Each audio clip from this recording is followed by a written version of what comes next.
Hi, welcome to AllBrands After Hours with me, your host, Courtney Douthat. Welcome to the show where we hang out and craft together. Today I'll be using some scrap fabric to make a fall table runner. It's fall, y'all. Let's do this.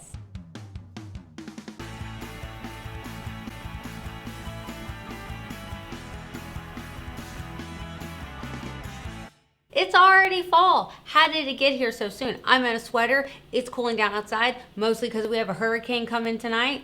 But other than that, I'll take what I can get. So I haven't had a fall table runner on our main table, on our dining table in so long, just with the kiddos and everything. And then I thought about it. Why am I being precious with it? I can make one out of some scrap fabric that I have that I can throw in the wash. Let's do this. So I've already have some strips. Now you could use whatever you want. These are 2.5 inch strips that I actually made on my Quilt. And if you're AllBrands behind the scene members, you actually saw me do this.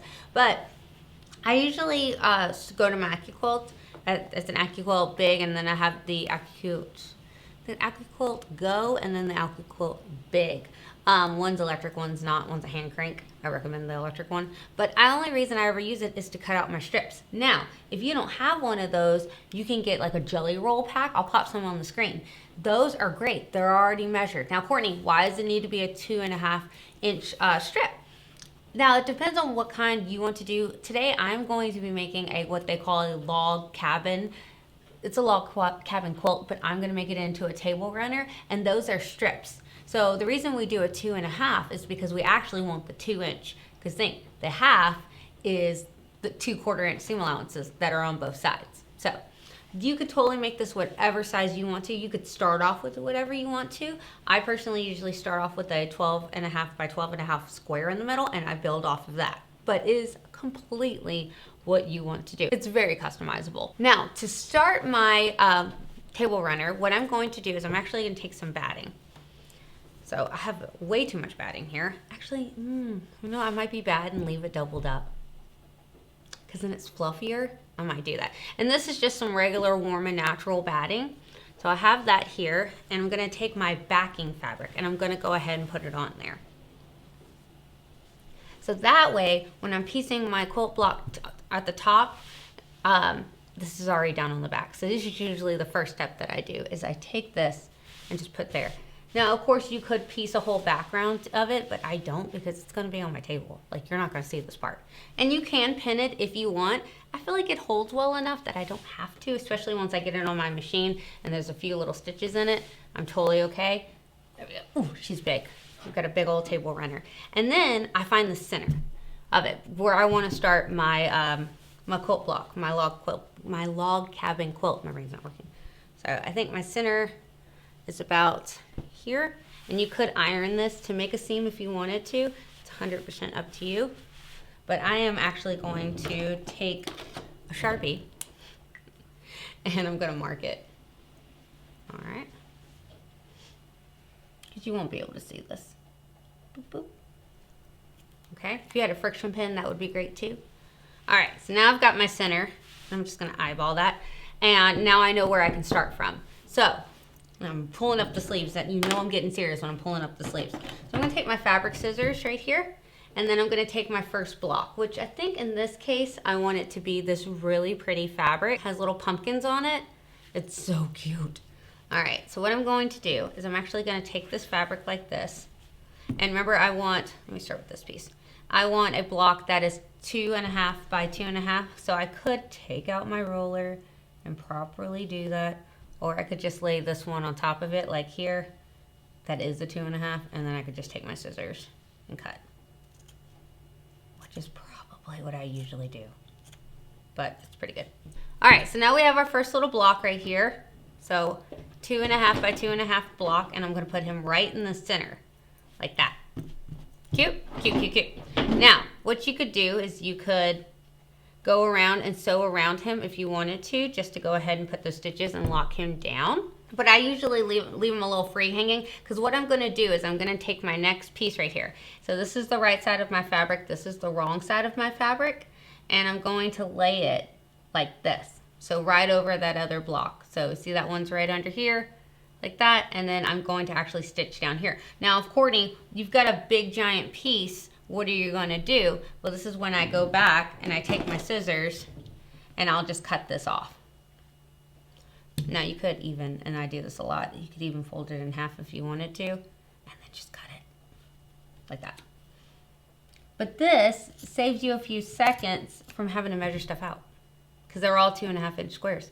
So now I can sew this together. So let's start sewing them and then I can show you how I expand out. Alrighty, so I'm over here at my Luminaire and I'm gonna hit sewing. And the nice thing is when you select sewing, you can keep the embroidery arm on and it just pushes it out of the way. So if I come home and hit embroidery, you notice the carriage, it comes forward. Isn't that cool? And then if I come back home and hit sewing, hit okay, it's going to make that carriage go away. Isn't that neat? So that way I get all this work area. So I actually use my embroidery. I just keep it on there, my unit on there. So I don't have to store it anywhere. And it just goes right out of its way. I know, it's the little things in life. So I'm just going to use a regular straight stitch for all this. Nothing fancy, just a regular straight stitch. I have my iron on too so I can iron my seams. You know, we're being responsible, guys. For once. There we go. All right, I'm going to take my big ol' quilt block. Raise me. All right. Put it in there. Okay. Go, straighten this out. Oh, you know what? Let me put this where the pumpkin's facing the right way. How cute is this? And you could make your center square whatever size you wanted it to be. All right, now I'm gonna take my other piece that I have here, lay it right over there. I'm more worried about this seam right here. All right, now we do have a Luminaire, which means that we can project a line, which I love. So I'm gonna come over to my projector. There we go. And I'm gonna tell it to go ahead and project for me. Now I know it shows up Technicolor. Now do you see that line it projected? That blue line right there? How cool is that? I don't know why on my camera it shows up Technicolor because I swear it does not do that. And look at all the different settings that we could do. We could tell it we have a different color background fabric, which I mean, I do have a whitish background, so this is perfect for me to be able to see it. But how cool. So now all I have to do is follow that line. And now I know, ooh, I was way off. I need to reconfigure that. So I now just use that to sew my lines. It's so amazing. So the important thing is to be very uniform with the seam allowance. That way everything meets up great.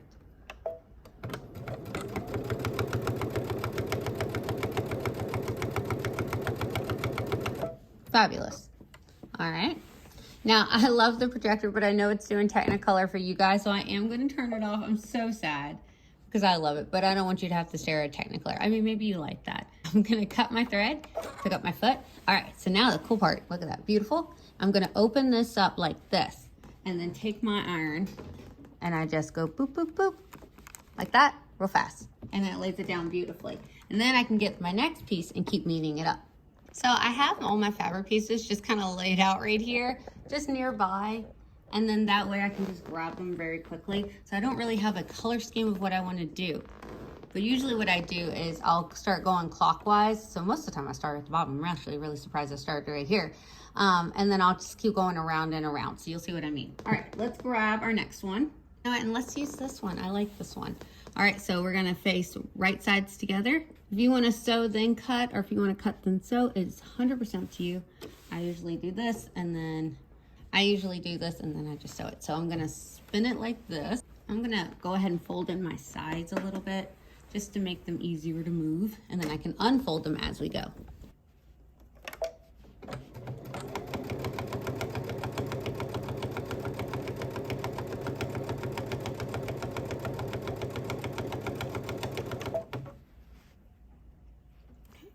I'm gonna cut it.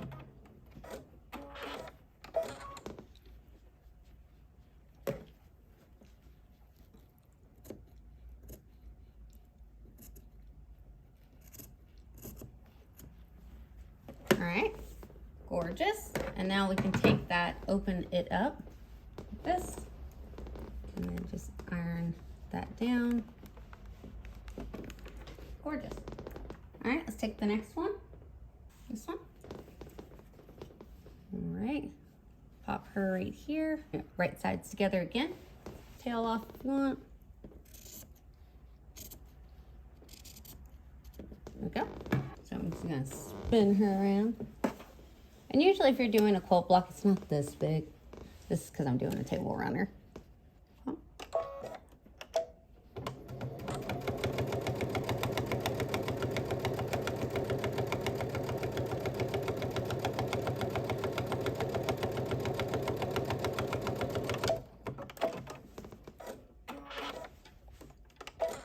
right, open it up.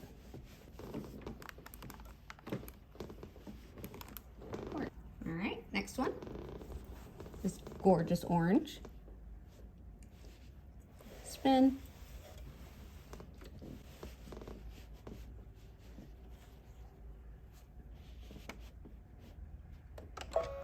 So, and I'm going to come to the bottom right here. All right, I'm going to pull it up real quick. Just have this hold it and cut my fabric.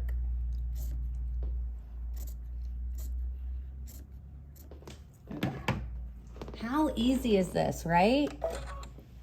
I like, whenever it's someone that's a beginner quilter, this is the quilt I recommend them doing because it's so easy.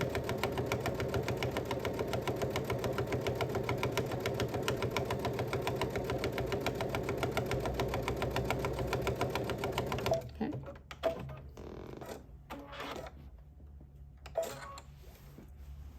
Okay, open it up. Look at that, and our first block done. Our first piece, like our first little square piece on the inside. How cool is that? So if you wanted to do a bunch of these, just little mini ones, and put them on a quilt, how fast and easy is that? And because we're being good and ironing in between, it's just coming out beautifully. Gorgeous. All right, so now that's what I'm gonna do is I'm gonna keep going around and around and just adding my bits to it. So I'm just gonna go around and around the exact same way and just adding and adding onto it. Now you could do different sizes, different shapes, different color schemes so they look gradient, but I love this. It just looks classic.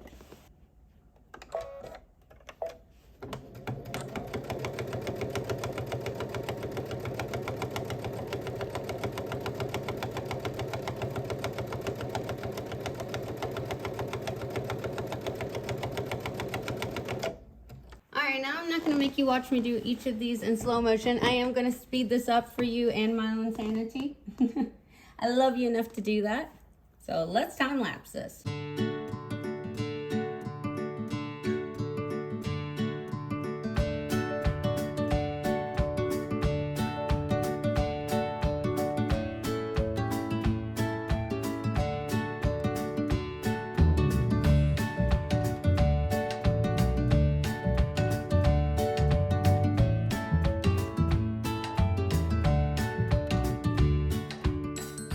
Alright, so now I've got the center of my square done. It's so cute.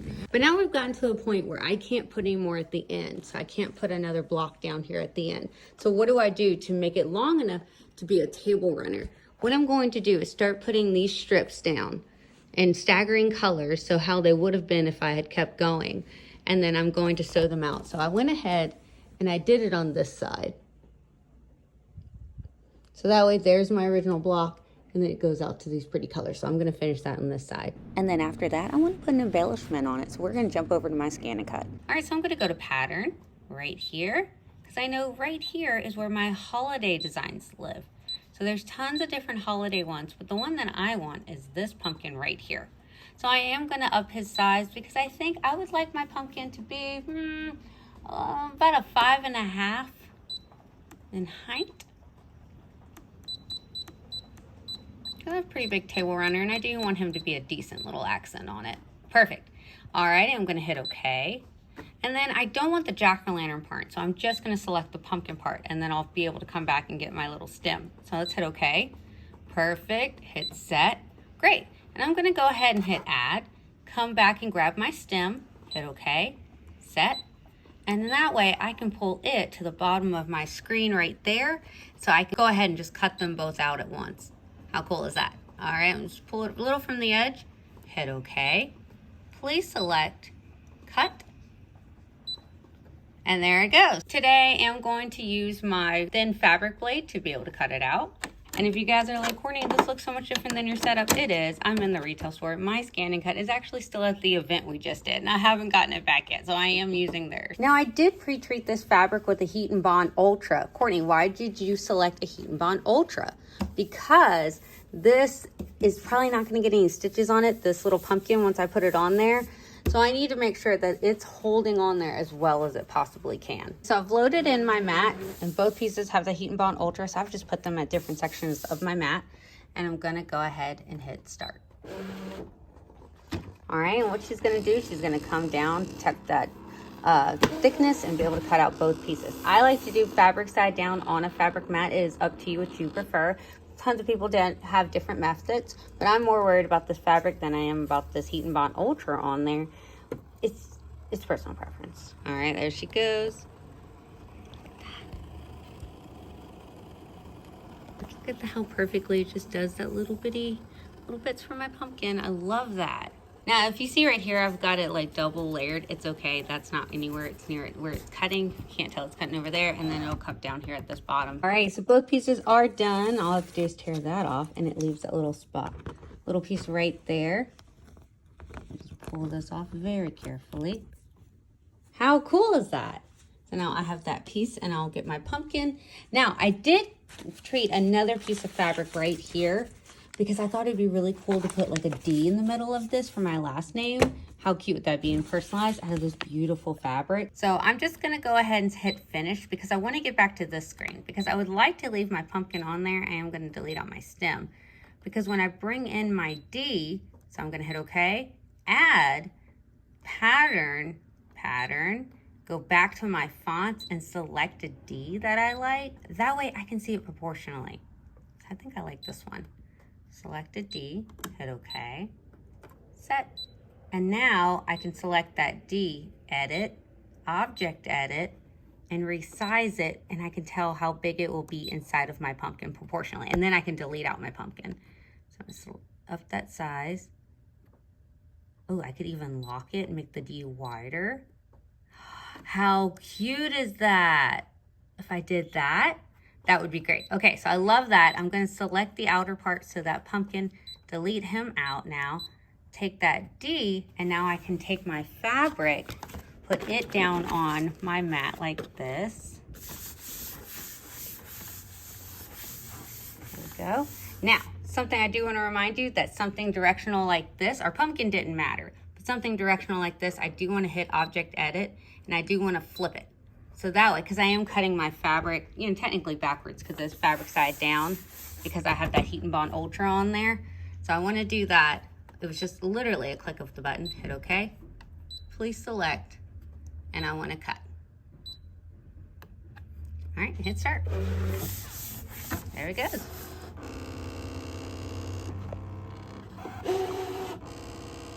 No judging how dirty my mat is.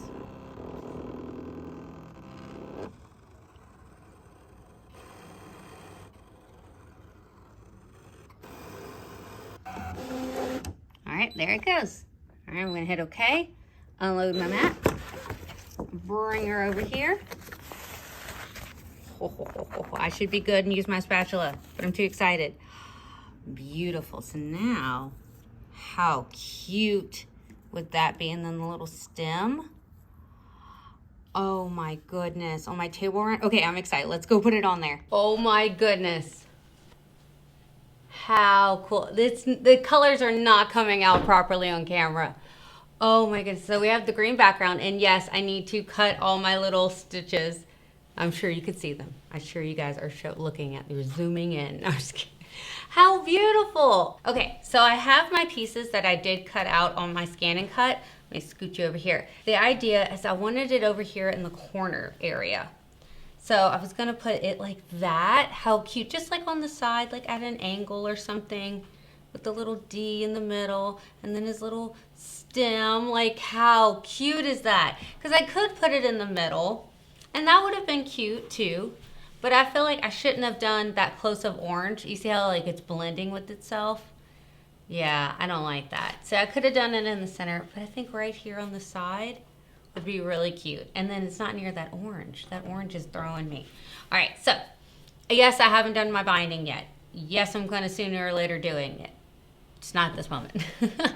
All right, so I'm going to take off the backing of that Heat and Bond Ultra. There we go. You see how it's shiny? It's because that's the glue. Okay, so I got to be sure that's where I want to put it because there's no going back. All right, maybe if I put it up a little bit. That's so cute. Okay, yes. All right, we're committing. Oh, no going back now. It's on there. And again, I could put stitches in this if I wanted to. Yeah, let's see. Yeah, it's not coming up. I could put stitches if I had wanted to, but I really like just how clean it looks like that. I don't know. It's up to you. Okay, and then, should we put my D or my stem first? Let's put my D. Okay, we're taking off that clear back, taking off that paper backing. And how fast was it to make this custom applique? So that's why people were like, why do you put a ton of appliques all over your quilts half the time? Guys, because it takes me 2 seconds and it gives it that extra little texture. I love it. It's so easy. And I used one that was in the machine, but I didn't have to. I could have selected one. I could have brought in anything. I could, if a quilt pattern had an applique on there, then I could have done that. Oh, how cute. Okay, ready? Commit. I could have done that. And it's so easy to do appliques on my quilts now. And look at the pretty edge, like it's sealed in. So that Heat and Bond Ultra. So I usually use Heat and Bond Light when I do appliques like on a shirt. But that's because usually there's that pretty satin stitch that goes on there. But if I'm doing an applique just from, just from scratch, then I use a Heat and Bond Ultra. That is the difference between them. Look at him! Oh, it's so cute. All right, I'm going to go over it really well because I'm not going to put any stitches. I think it just looks so clean and nice. I'm not going to. Everyone's yelling at me, like, put some stitches in it. No, I'm not going to do it. I think this looks great. Oh my goodness, how cute is that? Just like a little extra touch there at the bottom. Oh my goodness. That is so cute. So I could have put them all over, but I just think that's kind of cute. I don't know, just a little applique at the bottom. I mean, I'm extra. Of course, I'm going to do that. All right, I'm going to do my binding real quick. I'm going to be really good about doing my binding. I was going to make it into this green color, but then I really love this pumpkin fabric, and I have extra that I cut, so I'm just going to do my binding out of that. Oh my goodness. All right, binding's on. I didn't think you guys would want to watch me do binding and, struggle. There we go. So binding is on. If you do want me to do a full how to make a quilt from start to finish, including binding, let me know because I feel like it would be great to do how-tos. A lot of us are just starting out quilting or applique or embroidery. So if you guys want how-tos, let me know. Or if you're like, no, put them on a different show. Don't leave it after hours scan and cut, Courtney. Let me know down in the comments. And I usually do what you say. No, I'm just kidding. So how cool. She's so big. Oh my goodness. So like the beautiful part was, you see the square in the middle, the log cabin, and then I just added the strips on the side to make it long enough to be my table runner. But really, I could have added another log cabin right here, and I could have extended it that way. So there would be like 3 of those right there that look like this. Or I could have maybe done 2 small log cabins. Like how cute would that have been? Or whatever you want. So very, very cool. I love my little D that I added with the ScanNCut. It's a personal touch, okay? That's the whole point of ScanNCut is I can make things custom. So I am. But I love that. I think that's a lot of fun. And it's not Halloween. So that way I can keep it up the whole time. All of September, November, October, all the months I can keep it up. How cute is that? So I'm very, very excited to put this on my dining table. And she is a machine washable. And that's always a bonus when you have little kids or any kids or myself around. Don't forget that the Brother ScanNCut is available on our website, allbrands.com, as well as tons of other things. I love how I'm just talking with this thing. Tons of other things. And of course, when you do shop with us, not only are you supporting a small family-owned mom and pop, which we truly appreciate, but you're also helping us continue this free education that we do. And I absolutely love doing this, if you can't tell. All right, guys, thanks so much for hanging out with me tonight. Don't forget to like and subscribe, because it's the easiest way to let us know that you guys want more of these videos. Y'all have a good night. Bye, y'all. Hi, welcome to AllBrands. Nope. Ready? Hi, welcome to AllBrands. Nope, I don't know who that was. Alrighty, today we'll be using some scrap material to make a log. What's it? Call it from. Why can't I talk? Welcome to the show where we hang out and craft together. Today we're going to be. Why can't I talk? All right, ready? Welcome to the show where we hang out and craft together. Today we'll be using some scrap fabric to make a fall mug rug. It's fall, y'all. Let's do this. Today I'm going to be making a fall mug rug. Did I say mug rug in the intro? Table runner. I think I said mug rug.